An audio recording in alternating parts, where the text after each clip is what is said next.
kulankan oo ay isugu yimaadeen qaybaha kala duwan ee bulshada maamulka degmada maamulka gobolka Mudug iyo wasaaradda arrimaha gudaha ee Puntland iyo wasaaradaha bahwadaagta laha ayaa nuxurkiisu ahaa ka tashiga iyo qorsheynta mashaariicda horumarineed ee wasaaraddu ay ka fulinayso dhawaan degmada Galdogob waxaana kulankan qayb ka ahaa oo madasha joogay madaxda mashruuca TIS Plus ee Soomaaliya iyo madaxda mashruucaasi ee Puntland gudoomiyaha degmada Galdogob Xasan Faarax Maxamed Ayaxle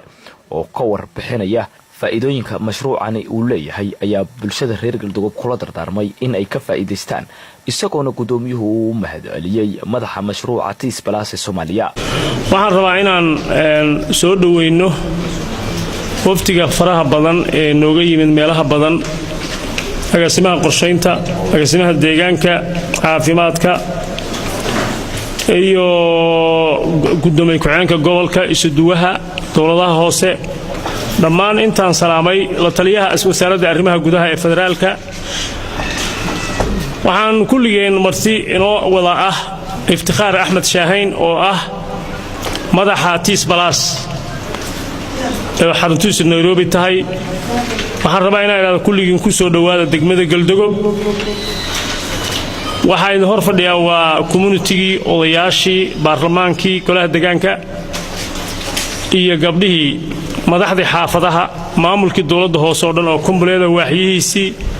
Galdogob ku soo dhawaadaan idin leenahay mar labaad iyo mar saddexaad iftikhaar Axmed Shaahayn waa madaxa mashruuca TIS Plus ee Soomaaliya isaga oo ka mahadcelinaya soo dhaweyntii loo sameeyay ayuu yiri bulshadu waa kuwa inaga iyo dawladaba shaqaalaysiiyay hadii inay jirteen inaguna ma jirneen TIS Plus is a USAID funded project which believes in working for the people but through the people, led by the people. So it's basically you, and again I want to be very clear and honest with you that we cannot be the Disprin tablet which is the solution of 70 diseases. مشروع TIS Plus oo ay maalgeliso hay'adda deeqaha u qaabilsan dawladda Mareykanku oo aan mareeyay xafiiskan hadda ay ku jirno idin dhistay iyo xarumo kale oo Galdogob ah oo runtii xogaal u nahay waxaan aaminsanahay waxa weeye inaan dadka u shaqeyno inagoo dadka la shaqeynayna inagoo iyaga u adeegayna dawladana ma taqaana ay tahay leadershipkii iyo hogaankii cid iskalena ay tahay dawladda waxaan aad ugu faraxsanahay in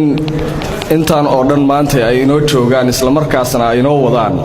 horumarintii degmada Galdogob iyo wixii maaragtay ummadeenu ay horumarka ku gaari lahaayeen aad baan ugu faraxsanahay adinkuna waxaan idin ka rajaynaynaa in aad la shaqaysiin oo aad ula shaqaysiin si wanaagsan oo aan hagar lahayn xildhibaan Daahir Maxamed Muuse ayaa isaguna ka mahadceliyay oo bogaadiyay mashruucan waxaana uu ka hadlay faa'iidooyinka uu leeyahay ana u faraxsanahay anoo xubin xildhibaanada federaalka kamida maantana jooga degmada Galdogob oo deegaan doorashadaydiya aad baan ugu faraxsanahay in mashruucan laga fulinayo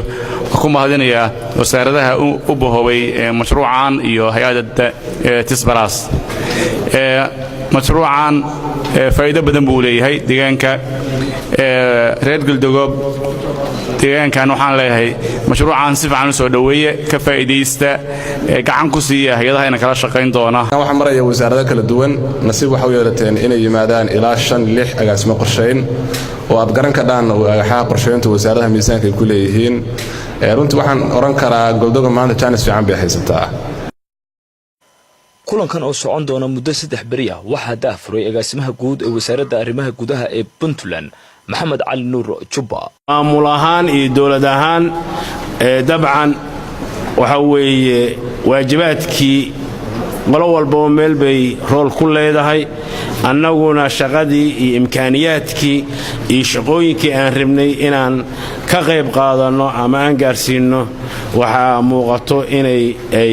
aan soo gudbinay haddana ay noqonayso tala idinkan laga qaado oo lagu fuliyo waana noo furan yahay shirka iyadoona ugu dambeyntii mas'uuliyiintani ay kormeereen mashaariic 3 ah oo ay hay'adda TIS horay ugu hirgelisay degmada Galdogob